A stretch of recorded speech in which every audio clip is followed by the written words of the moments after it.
ঝুলিয়ে রেখে সম্পন্ন হয় শেষকৃত্য। 40 দিন ধরে চলে সকল ক্রিয়া। জানেন কিভাবে সম্পন্ন হয় অঘরী বাবাদের শেষকৃত্য? মৃত্যুর পরও কোন অমানবিক কাজ করা হয় তাদের মৃতদেহের সাথে? শুনলে চোখ ভিজে যাবে আপনার। উত্তরপ্রদেশের প্রয়াগরাজে শুরু হয়ে গিয়েছে মহাকুম্ভ মেলা। গঙ্গা, যমুনা, সরস্বতীর সঙ্গমে মহাকুম্ভ মেলায় এবছর 40 কোটিরও বেশি মানুষের ভিড় হওয়ার সম্ভাবনা রয়েছে। ইতিমধ্যেই ভক্তদের সঙ্গে প্রয়াগরাজে পৌঁছে গিয়েছেন সাধু ও নাগা সাধু অঘরী বাবারা। আর এই অঘরী বাবাদের নিয়ে কৌতূহলের শেষ নেই, কারণ হিন্দু ধর্মের অন্য সন্ন্যাসীদের থেকে অনেকটাই আলাদা অঘরী বাবারা।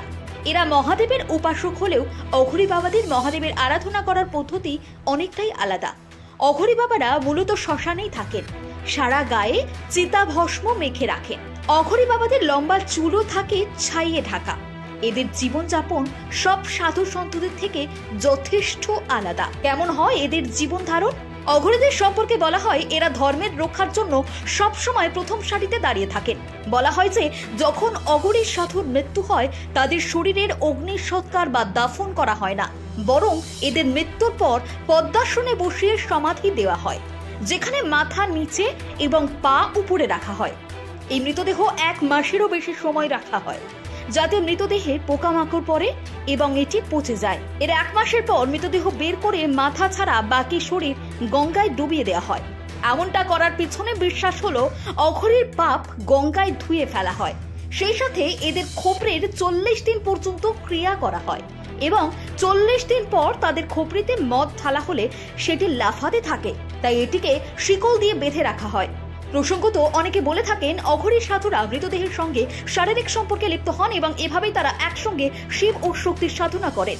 এমনকি মৃতদেহের সঙ্গে শারীরিক সম্পর্কে থেকেও যদি মহাদেবের প্রতি মনোনিবেশ করতে পারেন তবে তারা সাধনার উচ্চ মার্গে প্রবেশ করতে পারেন বলেও মনে করা হয়। আবার অনেকে বলেন অঘরী বাবারা শ্মশানে মৃতদেহের শরীর থেকে কাঁচা মাংস নিয়ে খেয়ে থাকেন।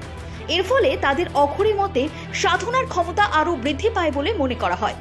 আসলে যেসব বিষয়ে সাধারণ মানুষ আতঙ্ক ও ঘৃণা, সেই সবই আপন করে নেন অঘরী বাবা, আর এটাই তাদের সাধনার পথ।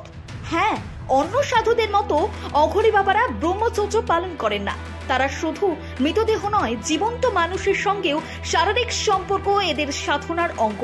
বিশেষ করে মহিলাদের ঋতুচক্র চলাকালীন তাদের সঙ্গে শারীরিক সম্পর্ক স্থাপন করেন এরা। পাশাপাশি অঘরী বাবারা সবসময় সঙ্গে নরমুণ্ড রাখেন। জানলে অবাক হবেন, সারা দেশেই এই অঘরী বাবারা ছড়িয়ে আছেন, তবে বারাণসীতেই এদের সব থেকে বেশি সংখ্যার বাস। Report live Bharat.